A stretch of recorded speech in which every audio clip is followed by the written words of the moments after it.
హోమం చేసిందే తనే అయితే చేసావా అని అడుగుతావేంటి? ఏంటి నీ అనుమానం? అనుమానం కాదత్తయ్య గారు, నిన్న నేనింట్లో లేను కదా, హోమం ఎలా జరిగిందో అని తెలుసుకుందామని. ఇంతకీ హోమంలో ఏం చేశావు సియా?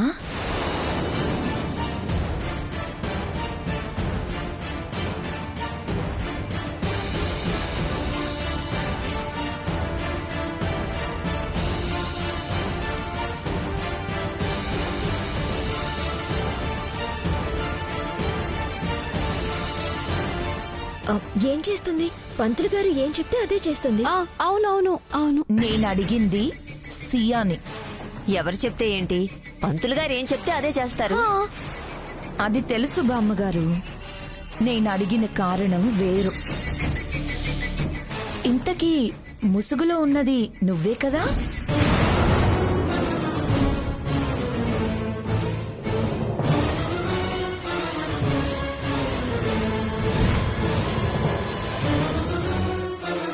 ఇందాక నుంచి చూస్తున్నాను. నీ అనుమానం ఏంటి ఊర్మిళ? ముసుగులు తను కాకపోతే నువ్వుంటావా? కోప్పడకండి అత్తయ్యా. గురువుగారు ఏం చెప్పారు, తను ఏం చేసిందో కొంచెం వివరంగా అడుగుతున్నాను అంతే. ఏం చెప్తారు? నీ భర్తకి బాధ్యతలు అప్పగిస్తున్నావు, చివరి వరకు తోడుంటావా అని అడిగారు. అవునవును. ఓ, మరి చివరి వరకు తోడుంటావని మాటిచ్చావా?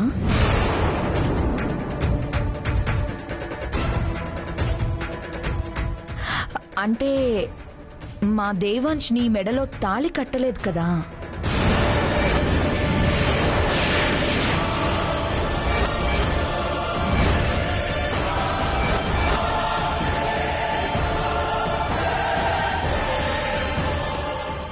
ఊర్మిళ, మతిగాని పోయిందా నీకు? ఏం మాట్లాడుతున్నావో తెలిసే మాట్లాడుతున్నావా? ఎప్పుడూ ఎవరినో ఏదో ఒకటి అనడం అలవాటైపోయింది కదా నీకు. అసలు ఇల్లు ప్రశాంతంగా ఉండడం నీకు ఇష్టం లేదనుకుంటా. అత్తయ్య గారు, ఆవేశపడకండి. నేనేదో ఒకటి ఎప్పుడూ అంటూనే ఉంటాను, కానీ కారణం లేకుండా ఏదో ఒకటి అన్ననని తెలుసు కదా.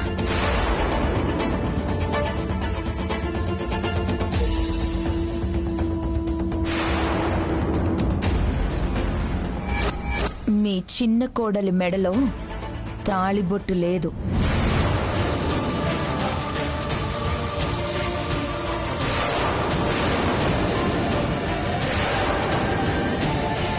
అందుకే దేవాంశ్ తాళి కట్టలేదు కదా అని అడిగాను. తప్పేంటి? తాళిబొట్టు లేకపోవడం ఏంటి?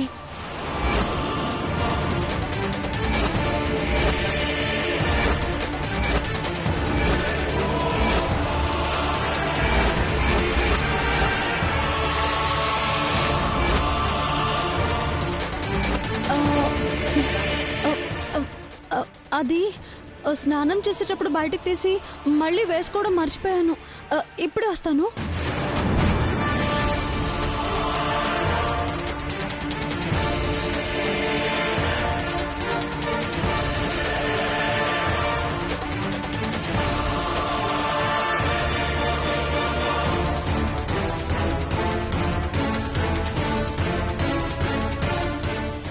వెతుకుతున్నావేంటే?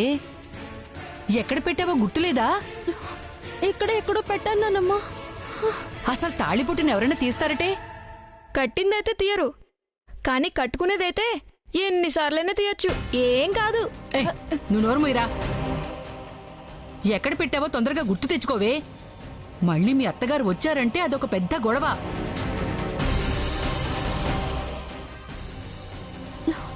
గుర్తు తెచ్చుకుంటున్నా, ఆగు నాన్నమ్మా. గుర్తొచ్చిందా? గుర్తొచ్చింది. గుర్తొచ్చిందా? ఎక్కడ పెట్టావు? వాష్రూమ్ లో పెట్టాను. వెళ్ళు వెళ్ళు వెళ్ళు వెళ్ళు వెళ్ళవే వెళ్ళు. ఏమే కనిపించిందా?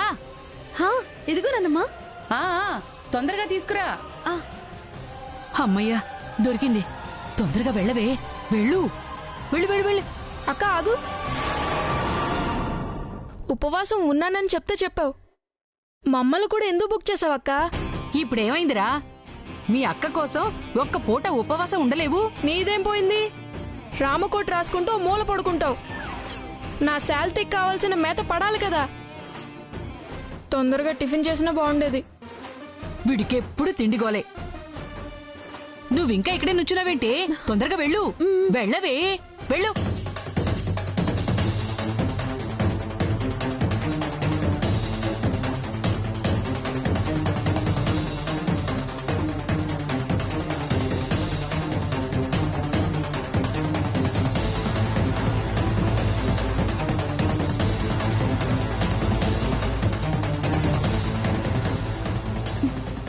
సారీ అత్తయ్య, మర్చిపోయాను.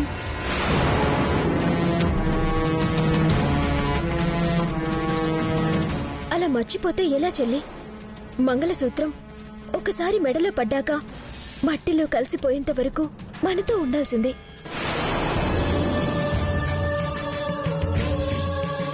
ఇలాంటివన్నీ బాగా తెలిసే ఇదా తాళిబొట్టు తీయనంటోంది. ఇంకెప్పుడు ఇలా చేయకమ్మా. అలాగే అత్తయ్య. ఇంతకీ ఇది ముసుగులో లేదన్న సంగతి తేల్చడం ఎలా? ఏం ఆలోచిస్తున్నావు? ఇంకా అనుమానాలు నిండున్నాయా?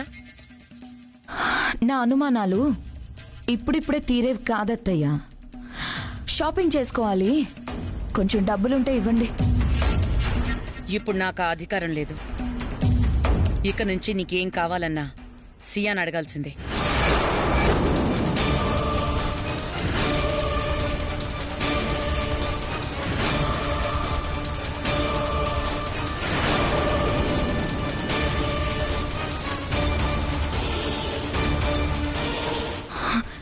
సియాన్ అడగాలా?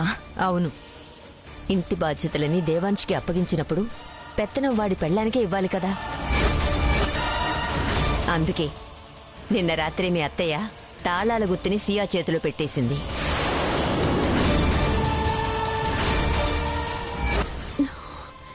తాళాల గుర్తు నాకెప్పుడొచ్చింది? అర్థమైంది. ముసుగులో అక్కుంది కదా, అక్క చేతికిచ్చుంటుంది. ఇక నుంచి నీకే కాదు, మాకెవరికి డబ్బులు అవసరం వచ్చినా చిన్న కోడల్ని అడిగి తీసుకోవలసిందే.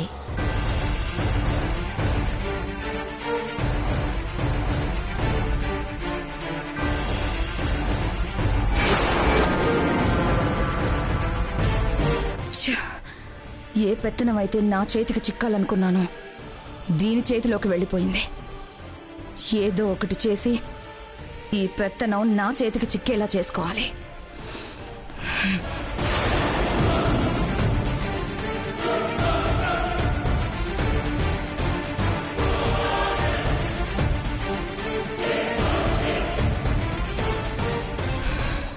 చిన్న కోడలు గారు, షాపింగ్ చేసుకోవాలి. డబ్బులిస్తారా?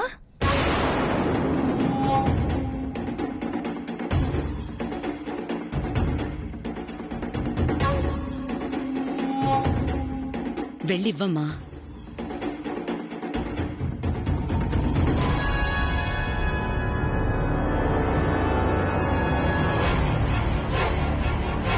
నాకు తాళాలు ఇచ్చినట్టే సియాకి తెలీదు. నేను కూడా రాత్రి మత్తులో అక్కడిక్కడ పడేశాను. ఇప్పుడెలా? ఏం చేయాలి? ఏంటి చిన్న కోడలు గారు, డబ్బులు అడుగుతుంటే దిక్కులు చూస్తున్నారు? డబ్బులు ఇవ్వడం ఇష్టం లేదా? లేకపోతే రాత్రి తాళాలు తీసుకుంది నువ్వు కాదా?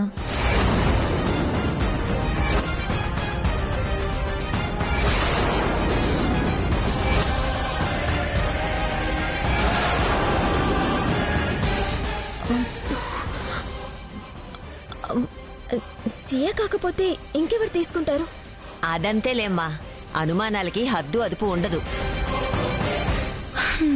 మరైతే డబ్బులు అడగగానే ఇవ్వడానికి ఎందుకంత ఆలోచిస్తుంది? ఒకటి, డబ్బులు ఇవ్వడం ఇష్టం లేకపోయి ఉండాలి. 2, తాళం తీసుకుంది తను కాకపోయి ఉండాలి.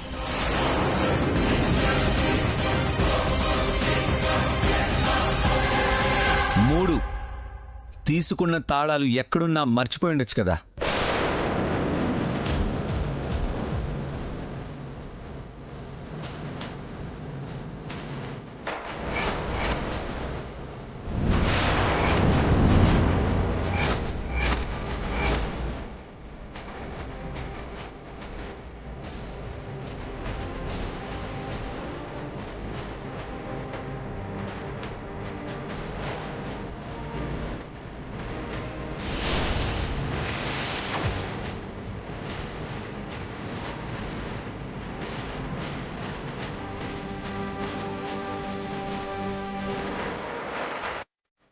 అలవాట్లేదు కదా, అక్కడ పెట్టి మర్చిపోయినట్టున్నావు. తీసుకో.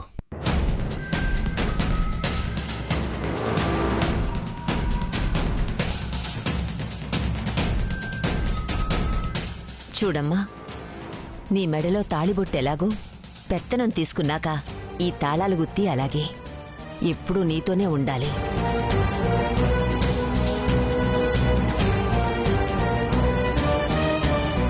అమ్మయ్యా, పెత్తనం చేతిలోకొచ్చింది. మొగుడు కూడా వచ్చేస్తే చాలు. వెళ్ళమ్మా, వెళ్ళి తీసుకొచ్చేవు.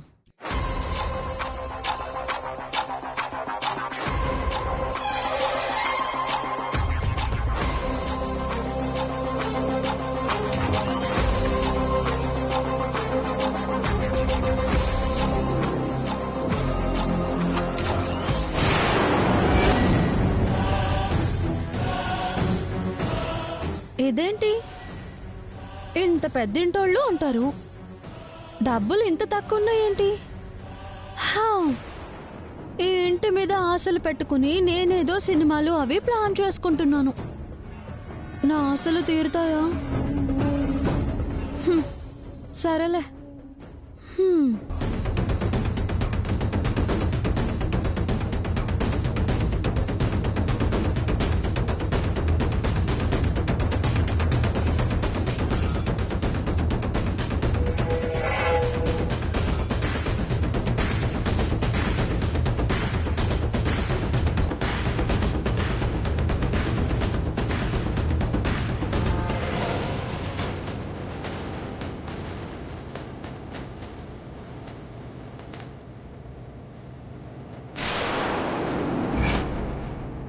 నా చేతులతో అందరికీ ఇవ్వాల్సింది పోయి చెయ్యి చాచుకునేలా చేశారు కదా. ఒక్కసారి పెత్తనం వచ్చాక రూపాయి కావాలన్నా నా ముందు మోకాళ్ల మీద అడుక్కునేలా చేస్తా.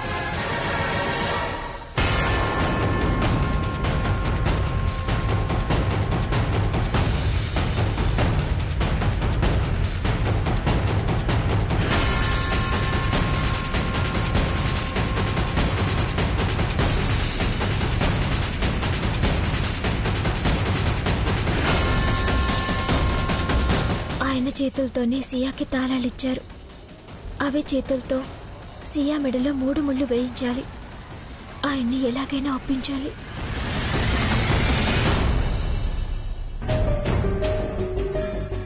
ఓహో, చెల్లెల కోసం అంత ఆలోచిస్తున్నావా? అయితే ఆ 3 ముళ్ళేవో నువ్వే వేయించవే. ఆలోచిస్తున్నావేంటే? మాటివ్వు. మాటిస్తున్నానమ్మా. మాటిచ్చాను సరే, ఆయన్ని ఎలా ఒప్పించడం? నన్ను మర్చిపోయి సియా మెడలో 3 ముళ్ళు వెయ్యండి అంటే వేస్తారా? అమ్మా వైదేహి, నీతో కొంచెం మాట్లాడాలి.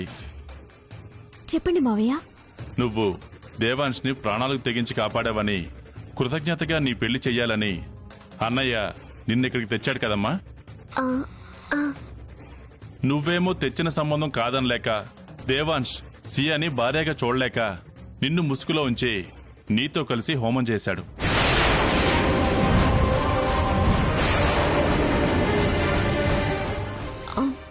సియాని భారీగా చూడలేక కాదు మావయ్య గారు, సమయానికి సియా ఇంట్లో లేకపోతే. అసలు ఇంట్లో లేకపోతే లేదని చెప్పేవాడమ్మా. నిన్నెందుకు భార్య స్థానంలో కూర్చోబెడతాడు?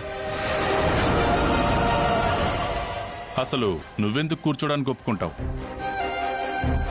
మీ వాళ్ల పరువు కాపాడ్డానికా? సరే అలాగే అనుకుందాం. పెళ్లి సంబంధం తెస్తే ఎందుకు కాదన్నావు? నీ ప్రాణాలకు తెగించి దేవాంష్ని ఎందుకు కాపాడావు? నీ ప్రాణం కన్నా ఎక్కువగా వాణ్ణి ప్రేమించావు అంటే కాదనగలవా?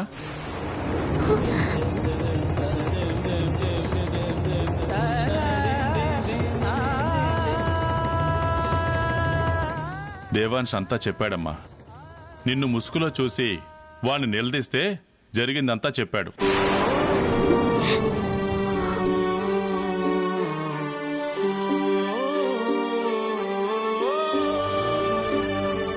ఒకరినొకరు ప్రేమించుకుని కలిసి బతకాలని కలలు కానీ ఒక చిన్న పొరపాటు వల్ల ఒక్కటి కాకుండా మిగిలిపోతే ఎంత నరకంగా ఉంటుందో అర్థం చేసుకోగలనమ్మా.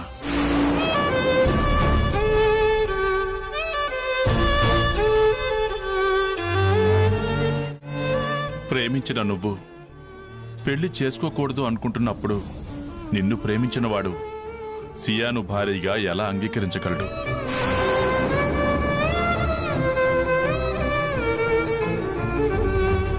అయినా వాడంటే జరిగిన పొరపాటు తెలుసుకోలేకపోయాడు. కానీ నీ బదులు నీ చెల్లెలనుకుని పొరపాటు పడుతున్నారని నీకు తెలుసు కదా. మరి నువ్వెందుకు చెప్పలేదమ్మా? చెప్దామని అనుకున్నాను మావయ్య గారు, కానీ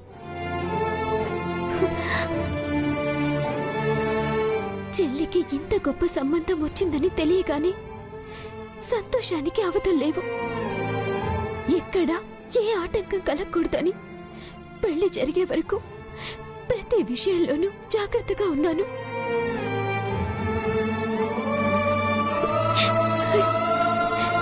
నిజం చెప్పి నేనే ఆటంకం కాదలుచుకోలేదు. బావుందమ్మా. మీ నాన్న కోసం ఆలోచించే నువ్వు నిన్నే ప్రాణంగా ప్రేమించిన దేవాంశ్ గురించి ఆలోచించలేకపోయావు. ఎందుకంటే ప్రేమని త్యాగం చేసినంత సులువుగా బాధ్యతల్ని త్యాగం చేయలేం కదా మావయ్య. నా జీవితమే మా నాన్న. ఆయన ఎప్పుడూ సంతోషంగా ఉండేలా చూసుకోవడమే నా బాధ్యత. అందుకే ప్రేమ కన్నా బాధ్యతకి ఎక్కువ విలువిచ్చాను. అయితే ఇప్పుడు మరి దీనికి పరిష్కారం ఏమిటి? ప్రేమ ఎంత గొప్పదైనా పెళ్లికే కదమ్మా విలువ. నిన్ను మర్చిపోయి సియాతో సంతోషంగా కాపురం చేస్తాడా?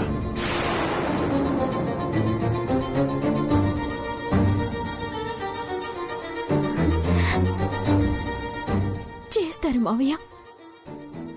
ఆయన నన్ను మర్చిపోరని తెలిసి వాళ్ళిద్దరినీ ఒకటి చేసి సంతోషంగా ఉంచాలని ఇక్కడికి వచ్చాను. వాళ్ళని ఒకటి చేసి కానీ నేను ఇక్కడి నుంచి వెళ్ళను.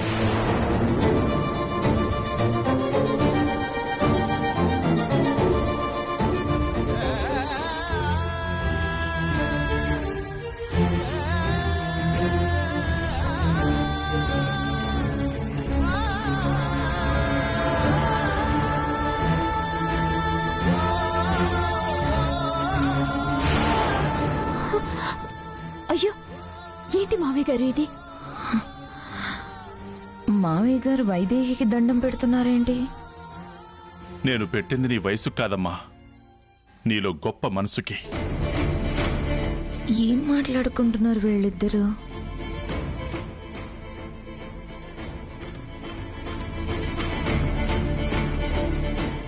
మీ గొప్పతనం ముందు నేనింత మావయ్య గారు. నేనింకా నా చెల్లెల జీవితం ఆలోచించి త్యాగం చేశాను. కానీ మీరు మీ కన్న కొడుక్కి బాధ్యతల్ని అప్పగించే అవకాశం ఉన్నా కూడా ఆయన పేరు రాశారు.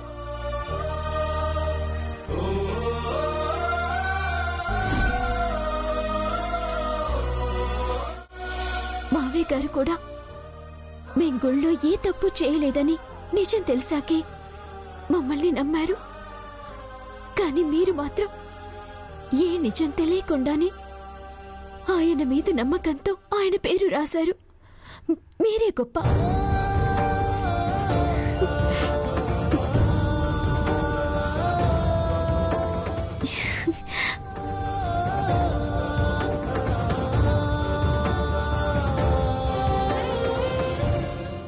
ముందేమో మావయ్య గారు దానికి దండం పెట్టారు, తర్వాత ఇది మావయ్య గారికి దండం పెట్టింది.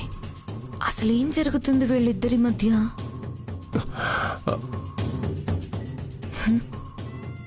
ఏంటి మేడం, దారిలో నిల్చొని మరీ సీరియస్గా ఏదో ఆలోచిస్తున్నారు? నాదొక అనుమానం. మీ నాన్న మన పార్టీయా వాళ్ళ పార్టీయా?